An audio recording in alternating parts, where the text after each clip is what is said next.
Congress party के कद्दावर नेता हैं और हाल ही में सहारनपुर से लोकसभा चुनाव में जीत तय करके आए हैं इमरान मसूद साहब। आज हमारे साथ चर्चा करने के लिए इमरान मसूद साहब हैं, जो कि बसपा में भी कुछ वक्त रहे, समाजवादी पार्टी में भी कुछ वक्त रहे और उसके बाद फिर लौट करके अपनी ही पार्टी कांग्रेस में वो लौट करके आए और उसके बाद चुनावी दंगल में ताल ठोकी। इमरान मसूद साहब हमारे साथ हैं। इमरान साहब, बहुत बहुत स्वागत है आपका। शुक्रिया। आपने 2024 के सियासी दंगल में जीत दर्ज की है और सहारनपुर से जो सीट इतनी आसान नहीं होती थी, आखिर क्या मानते हैं, कैसे ये जीत आपको मिली है? देखिए, सहारनपुर में से कांग्रेस ने 40 साल के बाद जीत हासिल की। 1984 में चौधरी यशपाल सिंह जी जीते थे, उसके बाद अब मैं जीता हूँ कांग्रेस के सिंबल पर। बीच में चाचा रहे एमपी। लेकिन ये चुनाव बड़ा, मतलब हमारे लिए तो बड़ा चुनौतीपूर्ण चुनाव था, क्योंकि मेरे लिए भी ये था कि अभी नहीं तो कभी नहीं। और मैं सहारनपुर की जनता का और धन्यवाद करूँगा कि उन लोगों ने मेरी नेता प्रियंका गांधी के विश्वास को कायम रखने का काम किया। प्रियंका जी ने जो विश्वास मुझ पर जता करके लड़ने को उतारा, सहारनपुर के लोगों ने उसके ऊपर मोहर लगा करके मुझ पर एहसान कर दिया। और ये पहला चुनाव है जिस चुनाव के अंदर मुझे सभी लोगों ने वोट दिया और एक छवि जो मेरी बना दी थी, उस छवि को तोड़ने का काम इस चुनाव ने कर दिया। मीडिया के लोगों ने मेरी छवि गढ़ दी थी, ना मैं था, ना हूँ, ना हूँगा। हमने तो हमेशा सबके लिए हैं और सबके लिए रहेंगे। किसी से भी सहारनपुर बयान ने जो आपने बयान दिया था एक चुनाव के वक्त में, तो वो बयान ने पहले आपको काफी नुकसान पहुंचाया, आपको लगता है? बहुत नुकसान पहुंचाया। मेरी छवि जो मैं हुई नहीं, वो आपने बना दी मीडिया के अंदर। जो मैं हुई नहीं वो मेरी छवि बन गई। सांप्रदायिक माहौल के अंदर हमारा परवरिश नहीं हुई। हम तो बहुत परवरिश ऐसे परिप्रेक्ष्य में हुई जहाँ हिंदू और मुसलमान की तो बात छोड़ दीजिए कि हिंदू और मुसलमान की, किसी जाति बिरादरी की भी बात कभी नहीं हुई। कट्टरवादी वाली बात कही जाती है, वो एक छवि प्रदर्शित की गई। आप एक राम भक्त हैं, आप अपने आप को राम भक्त बताते हैं और आपकी छवि ऐसी प्रदर्शित कर दी गई। देखिए, हमारी छवि दूसरी बना दी गई। हम दूसरे के मजहब का सम्मान करें, तभी तो हम अपने सम्मान के लिए लोगों से उम्मीद कर सकते हैं। हमें, मेरा कुरान भी कहता है लकुम दीनुकुम वलिय दीन, तो आपको आपका दीन मुबारक, मुझे मेरा दीन मुबारक।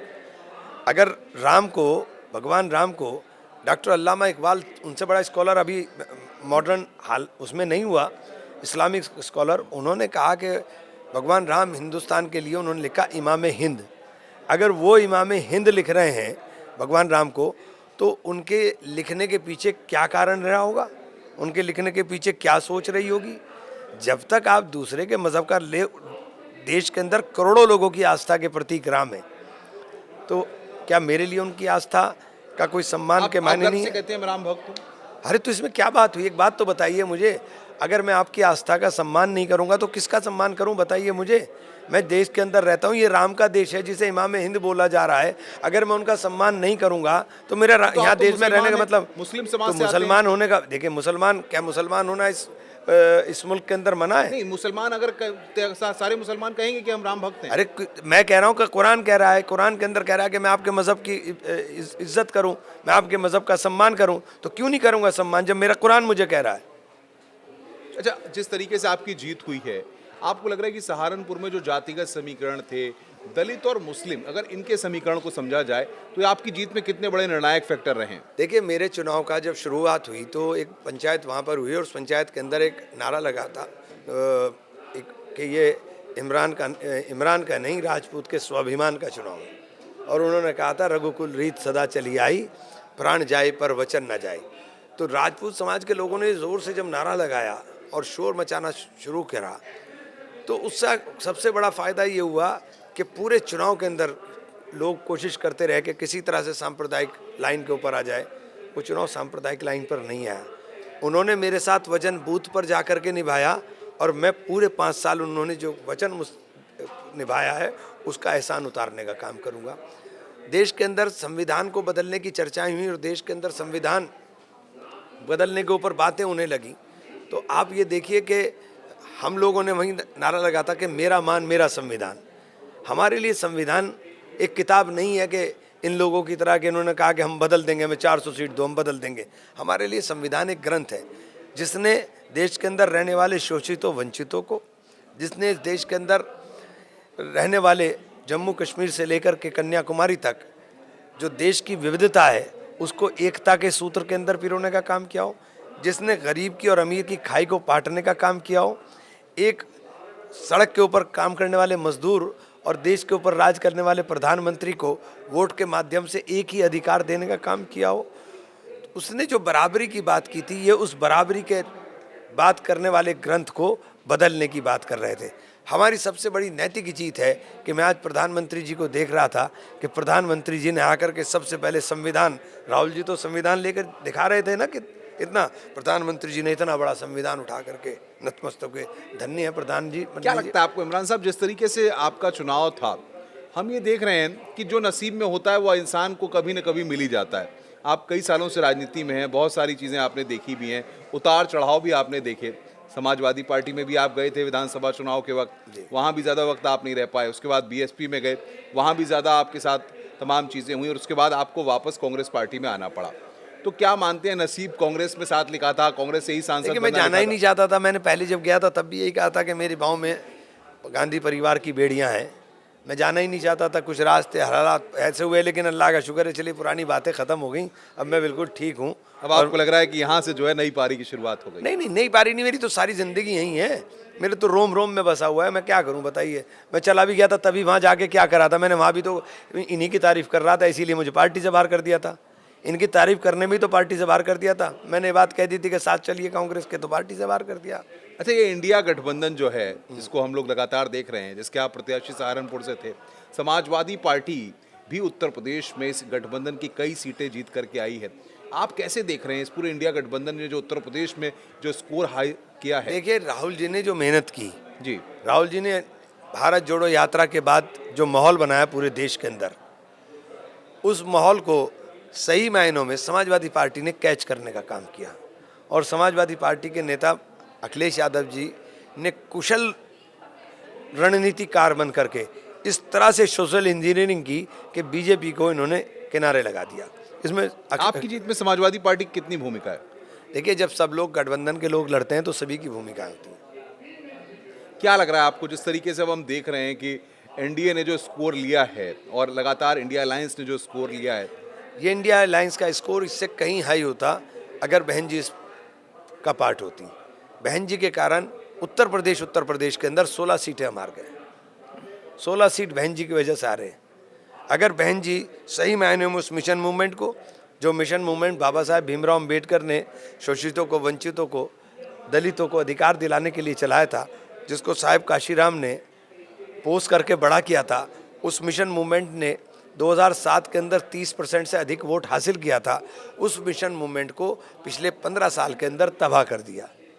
बीएसपी को अब आप कहाँ देख और रहे हैं? बीएसपी ने तबाह कर दिया। देखिए कहाँ देखें, 9.5% के ऊपर आ गए। अभी भी आप आकर के दूसरों के ऊपर इल्ज़ाम लगाती हूँ। मेरे खिलाफ जो कैंडिडेट लड़ रहा था, कल उसे पार्टी से निकाल दिया। मतलब उसे बेचारे को रोने का मौका भी नहीं दिया कि उसे तकलीफ का ही मौका दे। तो ये भी कह दिया कि बीजेपी को सपोर्ट कर रहे थे। हाँ, ये भी कह दिया बीजेपी को। आपने ही तो लड़ाया था, आपने ही तो लड़ाया था, किसी दूसरे ने थोड़ी लड़ाया था।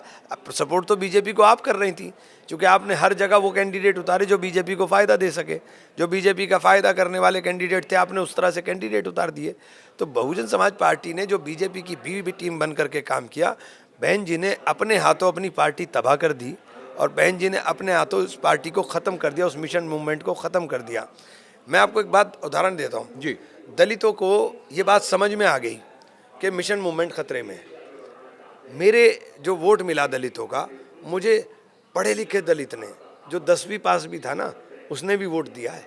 पढ़े लिखे दलित ने, सब ने मुझे वोट दिया। दलित बुद्धिजीवी वर्ग ने बहुत काम किया, क्योंकि उनकी समझ में आ रहा था कि वोट तुम्हारा बेकार जा रहा है। लेकिन अभी भी जो बेचारा गरीब है, मजदूर है और जो पढ़ा लिखा नहीं है दलित, वो अभी भी ये जो वोट बहन जी के पास बचा है, उसी का बचा है। इमरान साहब, जो नीतीश कुमार, चंद्रबाबू नायडू, इस तरीके से ये एनडीए में, तो क्या जिस तरीके से अब सरकार तो एनडीए बनाने जा रहा है और एनडीए संसदीय दल में पीएम नरेंद्र मोदी को नेता भी चुन लिया गया है, बता रहे हैं कि 9 तारीख को उनकी शपथ भी होगी, आपको लग रहा है कि ये स्थायित्व है या आगे जाके जो है यहाँ पर कुछ आपके लिए और रास्ते खुलेंगे, इंडिया अलायंस के लिए भी कुछ रास्ते खुल सकते हैं? देखिए, अभी राजनीति के अंदर संभावनाओं का खेल राजनीति है।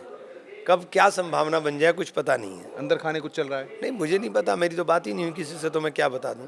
लेकिन कब क्या हो जाए पता थोड़ी चलता है। अच्छा, सहारनपुर की अगर बात करें तो व्यापारिक दृष्टि से भी, पर्यटन की दृष्टि से भी बहुत सारी चीज़ें हैं। माँ शाकंभरी देवी का मंदिर भी वहाँ पर है, बहुत श्रद्धालु वहाँ पर आते हैं। आपके विज़न क्या है अपनी इस सीट को लेकर के? देखिए, मेरा सबसे पहला काम अपने यहाँ, क्योंकि हमारे यहाँ सबसे ज़्यादा ख़राब हेल्थ सर्विसेज हैं, अपने यहाँ हेल्थ सर्विसेज को अपग्रेड करना है। मेरे यहाँ मेडिकल कॉलेज है, लोग विकास का ढोंढेरवा पीटते हैं कि हमने विकास करा दिया।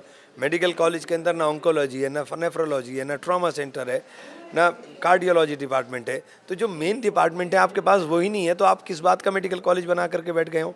तो मेरा है कि उसको अपग्रेड करा करके लोगों को बुनियादी स्वास्थ्य सुविधाएं को, कम से कम हमारे यहाँ जो उच्च स्तर की सुविधाएं, उन बुनियादी सुविधाओं से उच्च स्तरीय सुविधाओं के ऊपर लेकर जाया जाए। और जो हमारी पीएचसी हैं, सीएचसी हैं, उन पीएचसी और सीएचसी का अपग्रेडेशन के लिए अगर हम कोशिश करेंगे तो कहीं ना कहीं थोड़ी सी कामयाबी मिलेगा। आपने अपने जीत में बताया कि राहुल गांधी ने जिस तरीके से माहौल बनाया, ये बड़ा फ़ायदे का रहा आपके लिए। लेकिन सबसे बड़ी बात ये, चर्चाओं में जब बात आती है इमरान मसूद की जीत की, तो प्रियंका गांधी का बड़ा नाम आता है और आपने फ़ोन पर उनसे जीत के बाद बातचीत भी की थी, वो एक वीडियो भी सामने आया था। देखिए, मुझे प्रियंका जी ने टिकट दिया, प्रियंका जी ने मेरे ऊपर विश्वास जताया। मेरी नेता हैं प्रियंका जी, तो प्रियंका जी का तो सबको मैं कह ही था कि प्रियंका जी का सारा कुछ तो प्रियंका जी का है। मैं तो आज इस्तीफा लिख कर दे दूंगा उनके, लीजिए जो भी करना है, जो आपने मेरे ऊपर इतना विश्वास दिया, मैं तो आपका हूँ। सबसे बड़ी बात यह है कि कांग्रेस ने उत्तर प्रदेश में जिस तरीके का प्रदर्शन किया, आपको लगता है कि अब आगे कांग्रेस के लिए एक नए रास्ते यहाँ से खुले हैं उत्तर प्रदेश में? देखिए, प्रियंका जी ने रिवाइव कर दी पार्टी, संगठन को खड़ा कर दिया। अगर हम ज़्यादा सीट लड़ते तो निश्चित रूप से नतीजे दूसरे होते। मैं तो बहुत कोशिश की कि हम ज़्यादा सीट पर लड़ें, लेकिन गठबंधन की कुछ मजबूरियाँ होती हैं, नहीं मिली हमें सीट्स। हमें वो सीट्स मिली थी जो बहुत टफ सीट्स थी, बहुत टफ सीट्स हमारे हिस्से में आई थी। कोई अच्छी सीट्स हमारे पास बहुत ज़्यादा नहीं थी। मुस्लिम समाज जो है उत्तर प्रदेश में, क्या उसने अपना मन बना लिया है कि उसको आगे कहाँ रहना है, क्या करना है, किस दिशा में रहना है? देखिए, मुसलमान और हिंदू से ऊपर उठ करके बात होनी चाहिए। हर वक्त हम मुसलमान और हिंदू के ऊपर बात करते हैं। देश के अंदर नौजवान की बात होनी चाहिए, किसान की बात होनी चाहिए, महिलाओं की बात होनी चाहिए, व्यापारियों की बात होनी चाहिए। देश के अंदर जो धर्म है, धर्म हमारा व्यक्तिगत है। आप हिंदू हैं तो आप हिंदू धर्म का पालन करें, मैं मुसलमान हूँ तो मैं मुसलमान धर्म का पालन करूँ, मेरा व्यक्तिगत ही है। लेकिन अगर हम देश की बात करेंगे तो देश के अंदर सब साथ होंगे। देश मोहब्बत से ही तो चलेगा, देश नफरत से नहीं चलता। तो जो लोग नफरत पैदा करने की कोशिश करते हैं, जो लोग हिंदू मुस्लिम के चश्मे से देखते हैं चीज़ों को, उनके लिए क्या कहेंगे? देखिए, उन्हें यही कहूँगा कि उन्हें अल्लाह ईश्वर सद्बुद्धि दे। आप राम जी की नाराज़गी देख लीजिए ना, जिन्होंने नारा लगाया था हम राम को लाए हैं हम उनको लाएंगे। भगवान को भी कोई लाता है, भगवान भी कोई लाने की चीज़ है। भगवान देने वाला है, भगवान को कोई क्या दे देगा? भगवान तो देने वाला है। भगवान नाराज़ हो गए तो देख लीजिए अयोध्या के चारों तरफ भगवान ने क्या किया, सफाया कर दिया बिल्कुल। लेकिन देखा इस बार चुनाव में आपने प्रचार किया, आप लोगों के बीच भी गए, तमाम आपके भाषण, चुनावी रैलियां हुई। इस बार बहुत ज़्यादा जो है इमरान मसूद आक्रामक मुद्रा में नहीं थे, बहुत ज़्यादा पैनिक करने वाले बयान आपके नहीं थे। क्या किसी ने कहा था कि नहीं थोड़ा सा कंट्रोल में रह करके चीज़ें करनी है, या कोई दबाव भी था पार्टी की तरफ से? नहीं, किसी तरह का? नहीं, कोई दबाव नहीं था, ना किसी ने कहा था, ना बस मेरी ये जो सही छवि है वो आ गई। बस मैं इसमें खुश हूँ कि मेरी जो मैं था वो दिखाई दिया और अल्लाह ने मुझे उस पर जीत भी दी। मुझे सभी वर्गों ने वोट दिया, सभी धर्म के लोगों ने मेरा साथ खड़े होकर के चलने का काम किया, मैं उनके लिए शुक्रगुजार। सबसे बड़ी बात यह कि इमरान मसूद की जब बात होती है तो आप कुछ भी पद पे भी नहीं थे, उसके बाद भी आपके घर पे हज़ारों लोगों की भीड़ रहती है, सुबह से लेकर शाम तक लोग आपके यहाँ जुटे रहते हैं, और अब तो आप सांसद बन गए। तो अब ये जो जनता आपके यहाँ आएगी, जो लोग अपनी समस्याएं लेकर के आएंगे, इनके लिए किस तरीके से काम करेंगे? देखिए, मैंने हमेशा अपने साथियों से भी कहा कि आपको देख करके लोगों की आंख के अंदर ठंडक आनी चाहिए, लोगों की आंख के अंदर गुस्सा और गर्मी नहीं आनी चाहिए, और ये काम तब होगा जब आपका व्यवहार अच्छा होगा। मैंने 30 साल की मेहनत के बाद ये सहारनपुर के लोगों में विश्वास पैदा किया है कि कोई नहीं होगा तो इमरान तो है। चाहे वो किसी भी पार्टी से, मेरी विरोधी पार्टी से भी ताल्लुक़ रखा हो, मुझे वोट भी ना देता हो, लेकिन उसके दिमाग में एक यकीन हमेशा है कि इमरान से अगर पास जाएंगे इमरान काम ज़रूर करेगा। और मैं ये वादा जो लोगों के साथ किया, जो मैंने अपने आप से किया कि मैं अपनी ज़िंदगी को वक्फ कर दिया है, मैं जब तक दम में दम है मैं यही रखूँगा। जीत के बाद आप पार्टी के नेताओं से मिले होंगे, क्या क्या कॉन्फिडेंस लगा, क्या उन्होंने कहा? नहीं, सब लोग खुश हैं। देखिए, हम लोग जीत करके आए उत्तर प्रदेश के अंदर, बहुत दिन के बाद एक अच्छा नतीजा मिला, तो सब लोग खुश हैं, नेचुरल चीज़ है, खुश होते हैं। जिस तरीके अब हमारी दिक्कत ये है कि हम खुश होंगे या हमारे लोग जश्न करेंगे तो वो हो जाएगा हुड़दंग, और ये हुड़दंग भी कर लें उसको जश्न का नाम दे देंगे, तो इनमें और हमारे में ये एक वीडियो भी बड़ा वायरल हो रहा था, बाइक्स पे बहुत सारे आपके समर्थक जीत के बाद लड़के हैं, ठीक है, देखिए कुछ लड़के मुकदमा भी हैं। दर्ज हुआ है, उसमें सहारनपुर हाँ। पुलिस ने किया है। किसी ने कंप्लेन की? कंप्लेन किसी ने नहीं की ना, कोई कंप्लेन नहीं है। अगर लड़के वो खुशी के अंदर दौड़े जा रहे हैं तो आपने उन्हें हुड़दंग कर दिया, और आपके जो खुशी में आप 4 बार निकले हो हमें हरा करके, तब आप जश्न मना रहे थे। लेकिन मैं उस चीज़ को किसी सूरत में जायज़ नहीं मानता हूँ, अच्छा नहीं मानता हूँ। मैंने क्या बार बार लगता है किसी दबाव में वो कार्रवाई की गई है? नहीं, दबाव में पता नहीं कार्रवाई की गई नहीं की गई। असल में ऐसा है, बौखलाहट तो हो रही ना, उम्मीद नहीं थी कि हम हार जाएंगे, अब हार गए तो कर दिया। तो मैंने पहले दिन से जब हमें था कि हम किसी तरह भी, बार बार कहता हूँ कि आपको देख करके लोगों की आंख में ठंडक आनी चाहिए, खुशी आनी चाहिए, कोई काम ऐसा नहीं होना चाहिए कि जिससे दूसरे को नाराज़गी हो। मैंने बार बार कहा कि आप कोई भी कमेंट ऐसा ना करें सोशल मीडिया पर भी जिससे आप किसी को चिढ़ा रहे हो, क्योंकि चिढ़ाने वाला कभी अच्छा नहीं हो सकता। लेकिन आप जब अपने को राम भक्त बताते हैं या राम से जोड़ते हैं, तो आपकी पार्टी में इस सब को लेकर के कोई अलग सोच या अलग धारणा नहीं आती है? नहीं, मैं राम के साथ जोड़ना या राम के साथ, ये देश राम का, आप नहीं राम के हो क्या यार? आप मुझे एक बात बताओ, आप भी तो राम के ही हो ना। ये देश राम का है, तो इसमें इतनी राम के बारे में हम राजनीतिक रूप से चर्चाएं क्यों करें? राम आस्था का विषय है, चर्चा का विषय तो बिल्कुल भी नहीं है। नहीं, लेकिन जब चर्चाएं होती हैं कि इमरान मसूद तो राम भक्त हो गए, अरे हो गए से क्या मतलब है? ये देश ही राम का है, आप बात कर रहे हैं? ये देश ही राम का है, ये तो देश राम का है। नहीं, पहले तो ऐसी बात कभी आपने नहीं कही। मैंने कब कहा? मैंने ये बात कब नहीं कही, आप मुझे बता दीजिए। जब राम का चर्चा हुई मैंने बात बोल दी। मैं कहता हूँ कि बार बार कहता हूँ कि चर्चा मत करिए, चर्चा का नहीं, आस्था का विषय है। तो आस्था का तूल देते हैं इस बात। हाँ, तो अब बिलावजह लोगों ने तूल दिया, और जिन्होंने तूल दिया उनको देखिए ना क्या वो है। संसद के अंदर जाएंगे, बैठेंगे, परिवार में किस तरीके का माहौल जीत के बाद रहा, अब कॉन्फिडेंस कितना बढ़ गया आपका? नहीं, देखिए, कॉन्फिडेंस अल्लाह का शुक्र मेरा कभी कम था ही नहीं। कभी हमेशा मैंने जब जीता हूँ या हारा हूँ, क्योंकि मैं चुनाव बार बार हारता रहा, उससे मुझे कभी जीत करके बहुत खुशी नहीं है, हार करके बहुत गम नहीं है। परिवार में सब हाँ बिल्कुल, बधाइयों का तांता लगातार हाँ, लगा वो तो हुआ है। लगातार लगा हुआ है। अब संसद के अंदर जाएंगे, जब आप बैठेंगे और जब आपको सवाल रखने का या बातें रखने का मौका मिलेगा, तो आप अपनी बातों को किस एरिया पर फोकस रखना चाहेंगे? नहीं, देखिए, पार्लियामेंट के अंदर जब जाते हैं तो आप पूरे देश को देखते हैं। आप उस जगह बैठे हैं जहाँ पूरा देश है, तो पूरे देश के ऊपर ही बात होगी। चलिए इमरान साहब, बहुत बहुत शुक्रिया हमारे साथ जुड़ने के लिए। तो कांग्रेस पार्टी के कद्दावर नेता और अभी हाल ही में सहारनपुर से जीते इमरान मसूद साहब अपनी बेबाकी के लिए तो जाने जाते हैं, और लेकिन सबसे बड़ी बात यह है कि वो कहते हैं जिसको जो कहना है कहते रहो हमारे बारे में, हम अपनी राह हर जगह बना ही लेते हैं। और इमरान मसूद साहब ने जो संघर्ष किया है, जो मेहनत की है राजनीति में, वही फलसफा है कि जनता ने इस बार उन पर भरोसा जताया है। इमरान साहब, बहुत बहुत शुक्रिया हमारे साथ जुड़ने के लिए और बातचीत करने के लिए। तो ये इमरान मसूद साहब से जिनसे हमने चर्चा की। नमस्कार।